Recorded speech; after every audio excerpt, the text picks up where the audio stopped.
ছাত্ৰ-ছাত্ৰীসকল আজি মই নৱমমান শ্ৰেণীৰ কলা অধ্যায়ৰ প্ৰাণী কলাটো বুজাম। আগতেও তোমালোকক উদ্ভিদ কলাৰ বিষয়ে বুজোৱা হৈছিল। প্ৰাণী কলাটোৰ ক্ষেত্ৰত তোমালোকে জানা যে ই উদ্ভিদ কলাতকৈ অলপ বেলেগ ধৰণৰ, ইহঁতৰ কাৰ্য আৰু গঠন অনুযায়ী প্ৰাণী কলাতকৈ বেলেগ। কলা বুলি কওঁতে আমি জানো যে বহুতো পোক লগ লাগি একোটা কলাৰ সৃষ্টি হয়। গতিকে বহুতো পোক লগ হৈ একোটা কলাৰ সৃষ্টি হৈছে। প্ৰাণী কলাৰ ক্ষেত্ৰত তোমালোকে কি দেখা পাবা যে এই কলাৰ পোকবোৰৰ আকাৰ, তাৰপিছত গঠন আৰু কাৰ্য বেলেগ বেলেগ।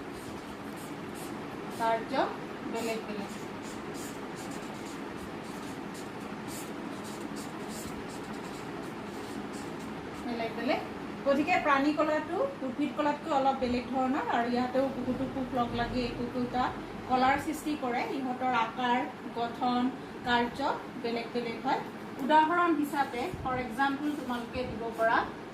তেজ এবিধ প্ৰাণী কলা, তাৰপিছত পেশী কলা, এইবিলাকক তোমালোকে উদাহৰণ হিচাপে দিব পৰা। এতিয়া আমি প্ৰাণী কলা কিছুমান ভাগত ভাগ কৰিম। গঠন আৰু কাৰ্য অনুযায়ী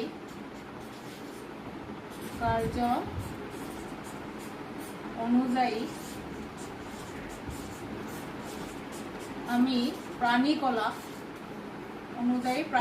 আমি 4টা ভাগত ভগাব পাৰোঁ। প্ৰথমটো হৈছে আচ্ছাদক কলা।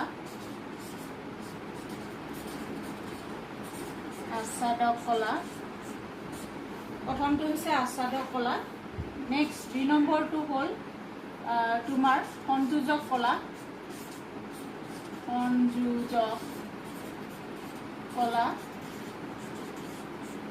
3 নম্বৰতে আহিব পেশী কলা।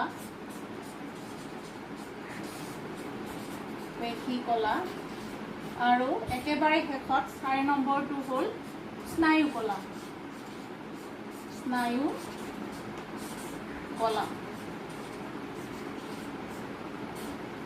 এই 4টা আমি গঠন আৰু কাৰ্য অনুযায়ী পাম। আচ্ছাদক কলা, সংযোজক কলা, পেশী কলা আৰু স্নায়ু কলা। তোমালোকৰ কিতাপত এইবোৰ দিয়া আছে। আমি এতিয়া এটা এটাকৈ এই কলাবিলাকৰ বিষয়ে বুজাই যাম। যিহেতু লকডাউনৰ সময়ত তোমালোকৰ ক্লাছবোৰ হোৱা নাই, গতিকে এই ক্লাছৰ জৰিয়তে মই বুজাবলৈ চেষ্টা কৰিছোঁ। ডায়েগ্ৰাম আঁকি মই তোমালোকক বুজাই দিম, তোমালোকে চাই যাবা। নম্বৰ 1 আচ্ছাদক কলাটো চোৱা। এতিয়া তোমালোকে আচ্ছাদক কলা এইটোৰ বিষয়ে আমি কম। আচ্ছাদক কলাটো হৈছে তোমাৰ আৱৰণ, বহী আৱৰণখনে হৈছে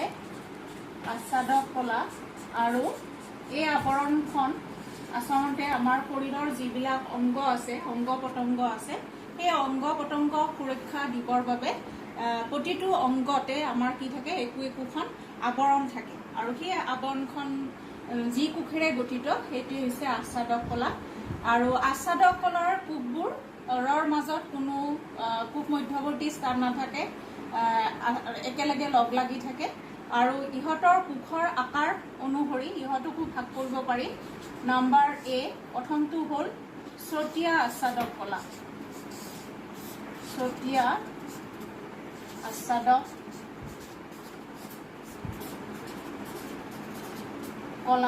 নেক্সট নম্বৰ বিটো হ'ব তোমাৰ ছটিয়া আচ্ছাদক কলাটো তোমাৰ প্ৰথমতে মই কৈ দিছোঁ।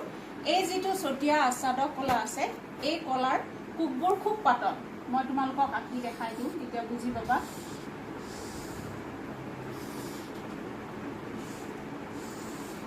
ডায়েগ্ৰাম আঁকিলে বুজি পাবা। আৰু কোষবোৰ পাতলভাৱে সজ্জিত হৈ থাকে। আৰু তোমাৰ মাছৰ বাকলিৰ দৰে, মাছৰ বাকলিবোৰ যেনেকৈ থাকে, এই ছটিয়া আচ্ছাদক কলাৰ কোষবোৰো এনেকৈ তোমাৰ মাছৰ বাকলিৰ দৰে থাকে, এনেকুৱা পাবা। আৰু ইয়াতে তোমাৰ এইবিলাক হৈছে কোষ কেন্দ্ৰ। এইটো হৈছে ছটিয়া আচ্ছাদক কলা। আৰু যেতিয়া ইহঁতৰ এই কোকবিলাক দেখিছাই পাতলকে সজ্জিত হৈ আছে মাছৰ বাকলিৰ দৰে আৰু চেপেটা সেইকাৰণে ইহঁতক চতিয়া আচ্ছাদক বুলি কোৱা হয় এই চতিয়া আচ্ছাদক তৰপ অনুযায়ী দুটা ভাগত ভাগ কৰিব পাৰি এটা হৈছে সৰল আৰু আনটো হৈছে স্তৰীভূত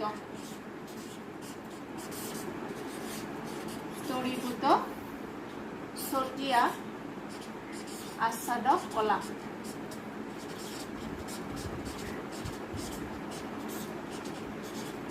আচ্ছাদক কলা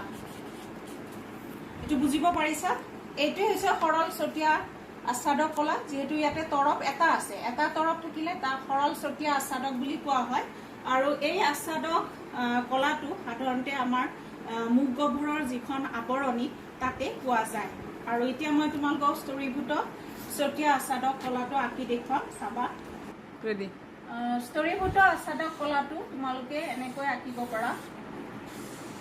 স্তৰীভূত আচ্ছাদক কলা ইয়াতে কি থাকে তৰপ থাকে এনেকুৱা তৰপ থাকে মাছৰ বাকলিৰ দৰে দেখাত একে কুকুৰ পাতল চেপেটা কুকুৰৰ আকৃতিবিলাক তোমালোকে দেখিলে মন কৰিলে গম পাবা যে কুকুৰৰ আকৃতিবিলাক কি চেপেটা আৰু এনেকুৱা তৰপ থাকে এনেকুৱা তৰপে এইবোৰ লগ লাগি থাকে বহুতো তৰপ থাকে আৰু বহুতো তৰপ থকাৰ কাৰণে এই চতিয়া আচ্ছাদক কলাবিধক কি বুলি কোৱা হয় তোমাৰ স্তৰীভূত আচ্ছাদক কলা বুলি কোৱা হয় আৰু এই স্তৰীভূত আচ্ছাদক কলাবোৰে কি কৰে দেহত সুৰক্ষা প্ৰদান কৰে কেনেকৈ কৰে ধৰা আমাৰ ছালখন খুব টান গতিকে এই ছালখন যেতিয়া আমাৰ ক'ৰবাত ঘঁহনি খায় যাতে এইখন সুৰক্ষিত হৈ থাকে তাৰ বাবে আমাৰ যিটো ছাল আছে সেই ছালটো এই স্তৰীভূত আচ্ছাদক কলাৰে গঠিত হয় গতিকে এইটো হৈছে স্তৰীভূত আচ্ছাদক কলা স্তৰীভূত আচ্ছাদক কলা ইয়াৰ কোকবোৰ চেপেটা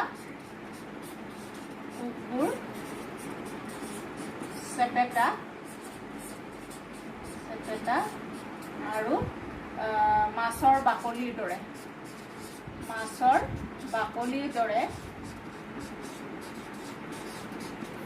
মাছৰ বাকলিৰ দৰে আৰু বহুতো তৰপ লগ লাগি গঠিত হয় বহুতো তৰপ থাকে এইখিনি হৈছে আমাৰ স্তৰীভূত আচ্ছাদক কলা এইখিনি নিশ্চয় তোমালোকে বুজিব পাৰিছা এক্সাম্পল ছাল উদাহৰণ হিচাপে তোমালোকে ছালটো দিব পাৰা আমাৰ যিটো স্কিন বা ছাল আছে সেইটো উদাহৰণ হিচাপে দিব পাৰা এতিয়া এইটো হ'ল ঘনকাৰ আচ্ছাদক কলা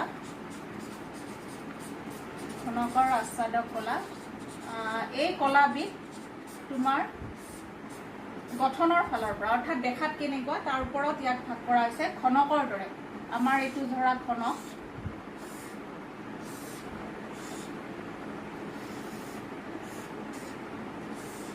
ঘনকৰ দৰে এইকাৰণে ইয়াক ঘনকাৰ আচ্ছাদক কলা বুলি কোৱা হয় তোমালোকে কিউববিলাক জানা নহয় ইয়াতে এনেকৈ কোক কেন্দ্ৰবোৰ থাকিব এইটো হৈছে ঘনকাৰ আচ্ছাদক কলা ধৰা এইটো এটা কিউব তোমালোকে কিউব ড্ৰ কৰা এনেকুৱা কিউব এটাৰ দৰে গতিকে এইটো হ'ল ঘনকাৰ আচ্ছাদক কলা আৰু এই আচ্ছাদক কলাটো আমাৰ তোমালোকৰ চাচনলী আদিত পোৱা যায় ঠিক আছে নেক্সট আৰু এটা আছে আচ্ছাদক কলা সেইটো হৈছে স্তম্ভকাৰ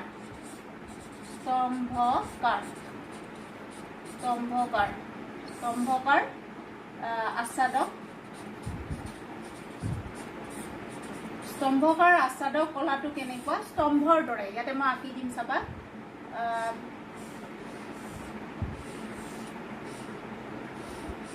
এনেকুৱা কিছুমান স্তম্ভৰ দৰে কোক পাবা তোমালোকে আৰু এইবিলাক হৈছে কোক কেন্দ্ৰ এনেকুৱা স্তম্ভ আৰু এইবিলাকত কি থাকে কেশৰ থাকে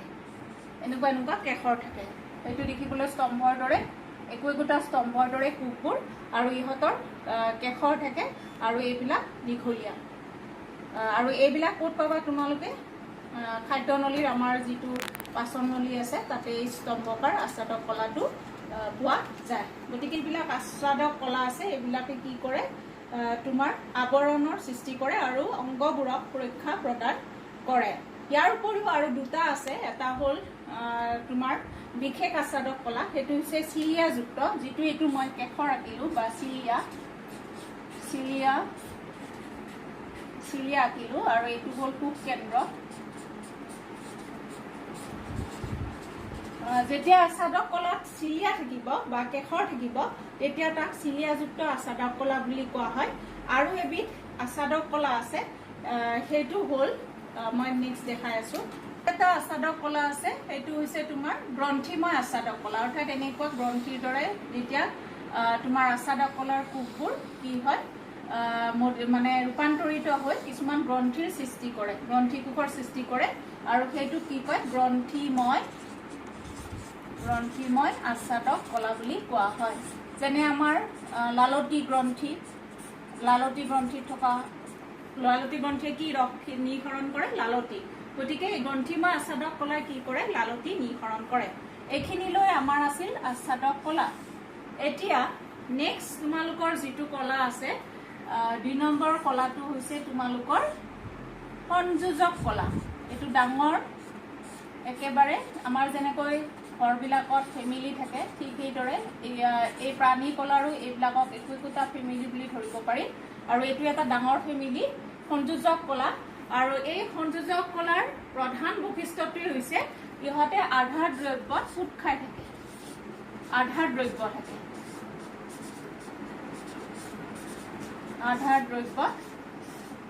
পোত খাই থাকে।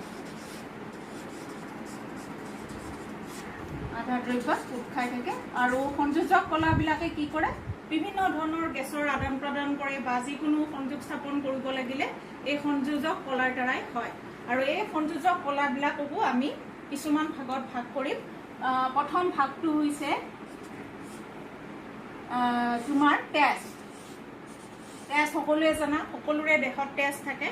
আৰু তেজটো হৈছে জুলীয়া সংযোজক কলা। সদায় মনত ৰাখিবা, ই হৈছে জুলীয়া সংযোজক কলা।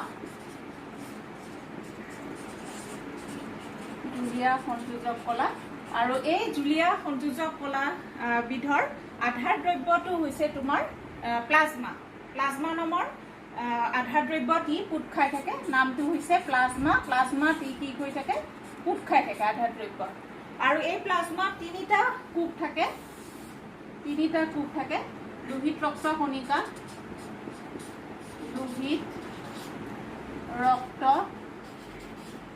কণিকা,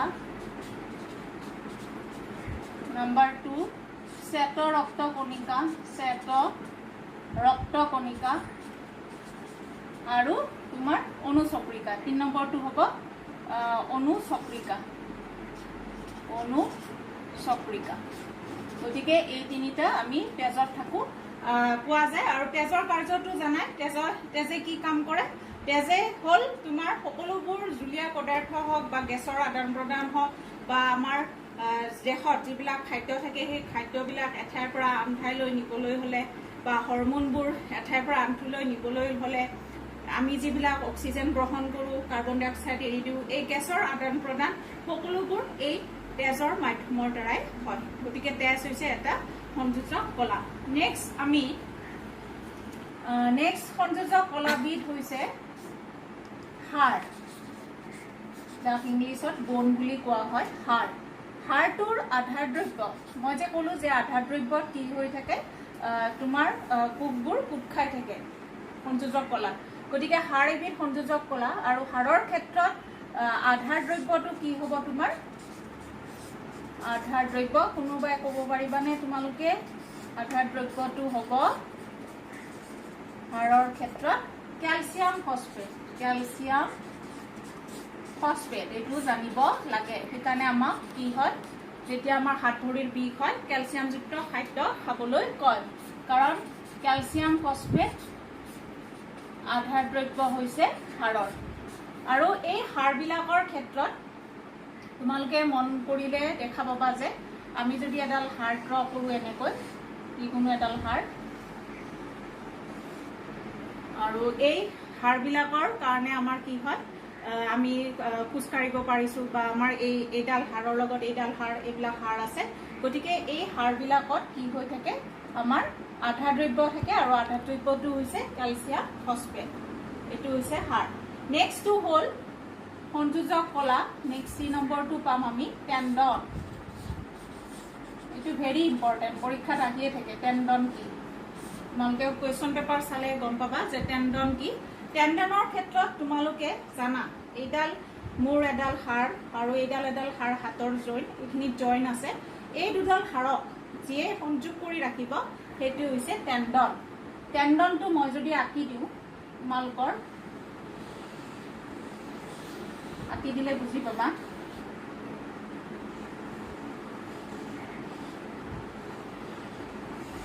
মই এনে ৰাফলি আঁকিছো এই দুডাল বোন এইডাল এডাল হাড় আৰু এইডাল হাড় এই হাড় দুডালক কোনে সংযোগ কৰিছে এই টেন্ডনে সৰি এটো টেন্ডন নহয় টেন্ডন হলে হাড় আৰু তোমাৰ হেৰি হ'ব কি কয় মাসুল হ'ব পেশী হ'ব হা হাড় নহয় হাড় আৰু এটো হ'ব পেশী হ'ব হাড় নহয় হা সৰি টেন্ডনৰ ক্ষেত্ৰত কি পাম আমি এডাল হাড়ৰ লগত যেতিয়া আমাৰ পেশীবোৰ লগ লাগিব তেতিয়া তাক কি বুলি কোৱা হয় টেন্ডন বুলি কোৱা হয় আৰু এই টেন্ডনৰ ক্ষেত্ৰত তোমালোকে মন কৰিবা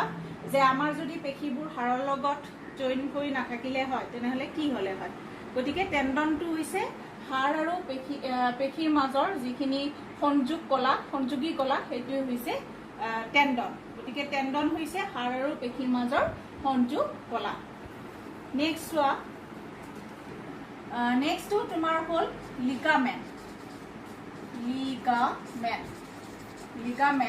লিগামেন্টৰ ক্ষেত্ৰত আমি কি পাম আমাৰ যে হাত বা ভৰিৰ ফ্ৰেকচাৰ হোৱা বুলি কয় সেই ফ্ৰেকচাৰ মূলতে হয় লিগামেন্টডাল ছিঙি যোৱাৰ বাবে ইয়াৰ ক্ষেত্ৰত তোমালোকে দেখিবা যেতিয়া দুডাল বোন এই দুডাল বোন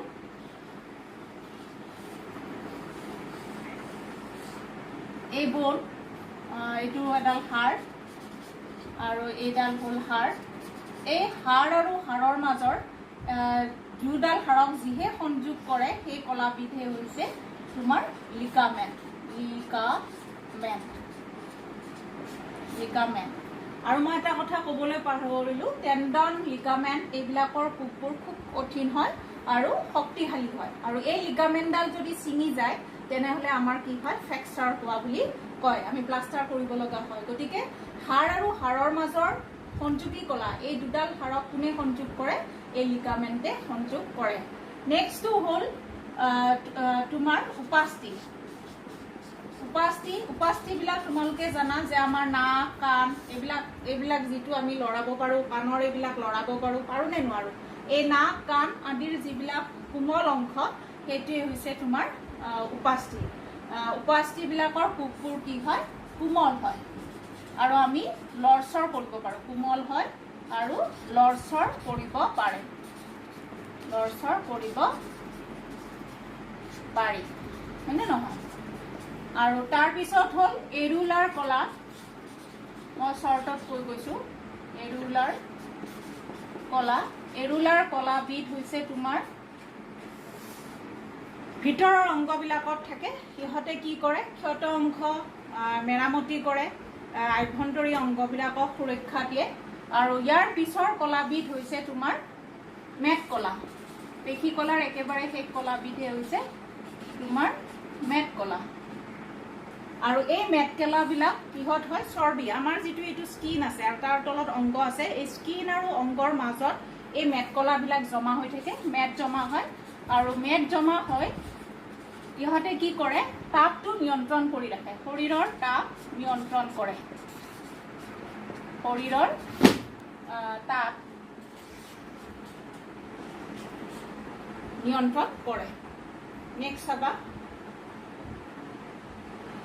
নেক্সটটো হৈছে আমাৰ পেশী কলা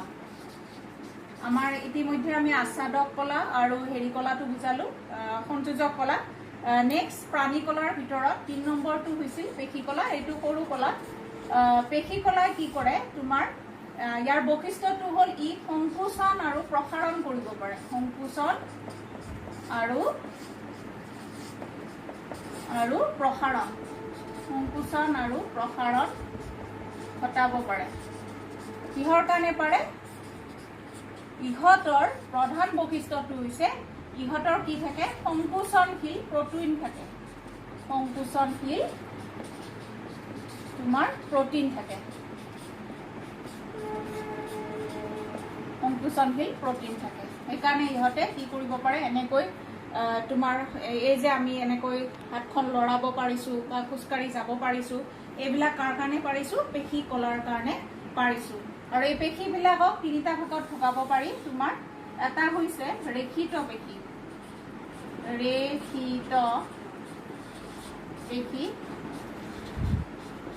ৰেখিত পেশী এটা হৈছে তোমাৰ অৰেখিত পেশী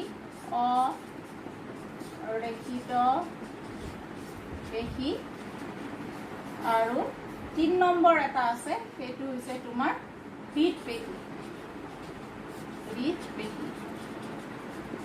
গতিকে ৰেখিত পেশী ইয়াৰ আন এটা নাম হৈছে বা ঐচ্ছিক পেশী বুলিও কয় কিহৰ কাৰণে কাৰণ ইহঁতে নিজৰ ইচ্ছামতে কি কৰিব পাৰে সংকোচন আৰু প্ৰসাৰণ কৰিব পাৰে সেইকাৰণে ইয়াক ঐচ্ছিক পেশী বুলিও কোৱা হয় আৰু ইহঁতক কংকাল পেশী বুলিও কোৱা হয় কাৰণ আমাৰ যিবিলাকৰ শৰীৰৰ কংকাল তন্ত্ৰ আছে এই পেশীবোৰ লগ লাগি কংকাল তন্ত্ৰ গঠন কৰে সেইকাৰণে ইয়াক তোমাৰ কংকাল পেশী বুলিও কোৱা হয় ৰেখিত পেশী কিয় কোৱা হয় এটা ডায়াগ্ৰাম আঁকিলে তোমালোকে বুজি পাবা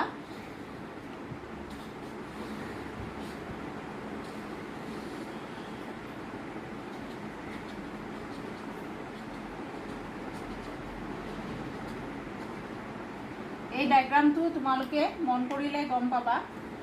ইয়াতে এনেকুৱা কিছুমান এইবিলাক হ'ল তোমাৰ কোষ কেন্দ্ৰ আৰু তোমাৰ এইবিলাকত আছে তোমাৰ এইবিলাক হ'ল স্বচ্ছ আৰু অস্বচ্ছ কিছুমান ৰেখা থাকে এইটো হৈছে স্বচ্ছ ৰেখা আৰু এইবিলাক হৈছে অস্বচ্ছ পথালি ৰেখা থাকে সেইকাৰণে ইহঁতক ৰেখিত পেশী বুলি কোৱা হয় ইহঁতৰ কোষ কেন্দ্ৰ বহুটা আৰু ইহঁত শাখাহীন নেক্সটটো হ'ল তোমাৰ অৰেখিত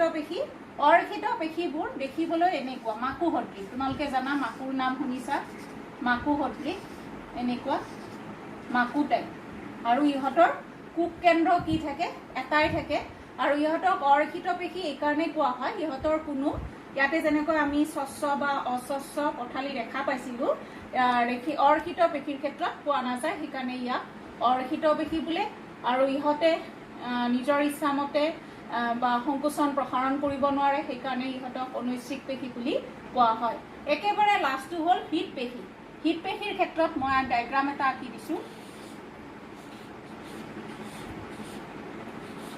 ডায়াগ্ৰামটো আঁকি দিলে বুজি পাবা ইয়াতে তোমালোকে লক্ষ্য কৰিলে গম পাবা এইবিলাক হৈছে কোষ কেন্দ্ৰ যে হৃদপেশীটো হৈছে তোমাৰ এই যে কোষ কেন্দ্ৰবিলাক দেখিছা এটাই কোষ থাকে আৰু ইহঁত হ'ল অনৈচ্ছিক পেশী ইহঁতৰ কি হয় প্ৰধান বৈশিষ্ট্যটোৱে হৈছে যে ইহঁতে অনবৰত সংকোচন আৰু প্ৰসাৰণ হৈ থাকিব পাৰে আৰু উদাহৰণ আমি হৃদযন্ত্ৰ দিব পাৰো হৃদযন্ত্ৰৰ বেৰত হৃদপেশী দেখিবলৈ পোৱা যায় আৰু ইহঁততো কি হয় কিছুমান এনেকুৱা পথালি ৰেখা স্বচ্ছ আৰু অস্বচ্ছ পথালি ৰেখা দেখা পোৱা যায় এইটো হৈছে হৃদপেশী এতিয়া আমি শেষৰটোলৈ আহো এইবাৰ আমি সেই কলাবিধৰ নাম ক'বলৈ ওলাইছো সেইটো হৈছে স্নায়ু কলা আমাৰ ইতিমধ্যে 3টা কলা আলোচনা কৰিলো এইবাৰ হ'ল স্নায়ু কলা এইটো একেবাৰে ইয়াৰ মাত্ৰ এটাই কোষ থাকে স্নায়ু কোষ গতিকে স্নায়ু কলাৰ ক্ষেত্ৰত আমি কি পাম স্নায়ু কোষ পাম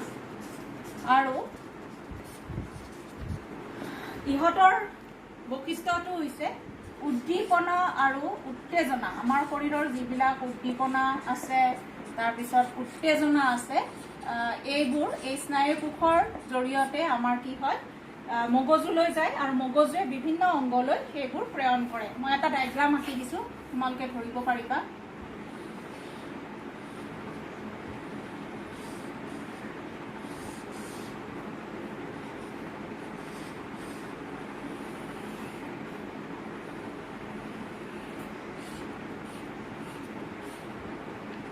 এইটো হৈছে স্নায়ুকোষৰ ডায়াগ্ৰাম এইবিলাকত এনেকুৱা চুটি দীঘল প্ৰবৰ্ধ থাকিব এনেকুৱা প্ৰবৰ্ধ দেখিবলৈ পাবা এইটো হৈছে কোষ কেন্দ্ৰ এই গোটেইখিনি হৈছে তোমাৰ দেহ কোষ বুলি লিখিব লাগিব দেহ কোষ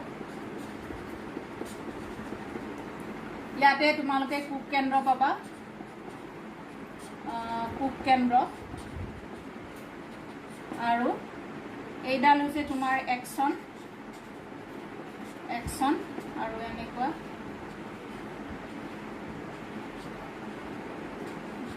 আৰু এইবিলাক হৈছে স্নায়ু প্ৰান্ত